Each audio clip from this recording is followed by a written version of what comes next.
Hello everyone. अक्सर मुझसे पूछते हैं लोग कि डिजिटल बिजनेस कैसे करें या ऑनलाइन बिजनेस कैसे करें, क्या उसके कैसे कर सकते हैं, क्या स्टेप्स होते हैं। तो मैं सबसे पहला स्टेप सजेस्ट करती हूँ कि डू द मार्केट एनालिसिस। कहने का मतलब ये है कि हम वो गलतियाँ ना करें जो हम ऑफलाइन बिजनेस में करते हैं या फिर डिग्रियाँ लेते समय करते हैं। कोई ये पड़ोसी ये कर रहा है, वो डिग्री ले लो, बीटेक कर लो, बीएड करो, एमबीए कर लो। हमें ये नहीं पता, हमारे पेरेंट्स को नहीं पता होता, हमें नहीं पता होता है कि वो डिग्रियां हमें कितनी पे करेंगी, हम उससे कितना अर्न कर पाएंगे, कैसी जॉब मिलेगी, क्या होगा, उसका मार्केट वैल्यू क्या है क्या नहीं है। और हम फटाफट डिग्रियां दूसरों को देखा देखी शुरू कर देते हैं। ये गलती हम ऑफलाइन मार्केट में भी करते हैं कि हमें लगता है कि अच्छा ये चल रहा है तो इसको हम भी कर लेते हैं।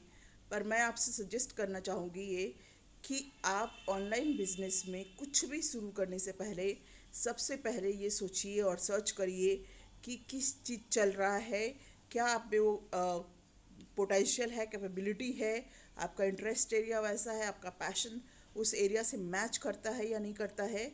तभी आप इस ऑनलाइन बिजनेस में कदम रखिए। नहीं तो होगा क्या, ऑनलाइन में बहुत पैसा है, डिजिटल में बहुत पैसा है, एआई टूल्स है, ये सब सुन सुन करके आपको लगेगा कि चलो मैं भी कर लेता हूँ या कर लेती हूँ। लेकिन जब आप इसमें करना शुरू करेंगे तो फिर आपको इंटरेस्ट नहीं आएगा और आपको प्रॉब्लम होनी शुरू हो जाएगी और क्विट कर देंगे, आप छोड़ देंगे, राइट। तो सबसे पहले आप गूगल में जाके सर्च करिए, गूगल ट्रेंड्स इन इंडिया।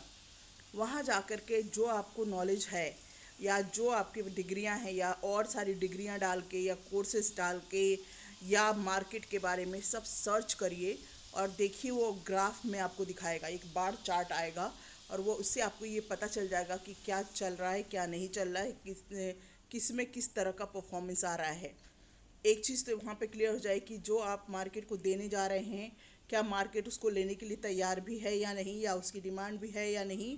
और दूसरी बात कि इससे आपको भी समझ में आ जाएगा कि आपको उस फील्ड में जाना है या नहीं।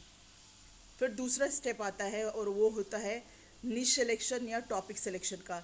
जब एक बार आपको क्लियर हो गया वहाँ से कि हाँ आपको जो मार्केट को देना है वो उसकी वाकई में डिमांड है, तो आप सेकंड स्टेप पे आएंगे और आप ये समझने की कोशिश करेंगे कि किस तरह से आप अपना टॉपिक, अपना जो नीश है, जो एरिया है, उसको सिलेक्ट कर सकते हैं। वहाँ पर आकर के किसको टारगेट करना है, आपको सब कोई टारगेट मार्केट नहीं होता है किसी का भी।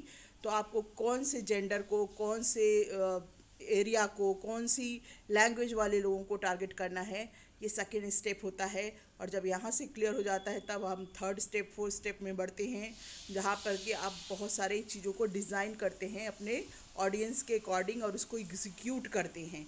तो एग्जैक्टली मैं ये सब कुछ डिटेल्स अपने जो अपकमिंग वेबिनार है मेरा एआई मिलीनियर कोच ब्लूप्रिंट, जो मेरा कोर्स है उसका मैं करने जा रही हूँ और इसी सब को वहाँ पे डिटेल में 2 घंटे का वेबिनार होता है, उसको मैं बताती हूँ। तो आप चाहें तो जो बायो में लिंक है उससे ज्वाइन करके ग्रुप में आ सकते हैं, व्हाट्सएप ग्रुप में, और बाद में आपको सारी डिटेल्स दी जाएगी।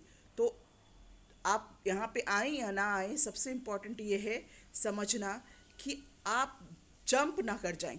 ऑनलाइन बिजनेस में ऐसे आंख मूंद के कूदना नहीं है, पहले मार्केट एनालिसिस करिए तभी आगे बढ़िए। So thank you so much for watching, all the very best.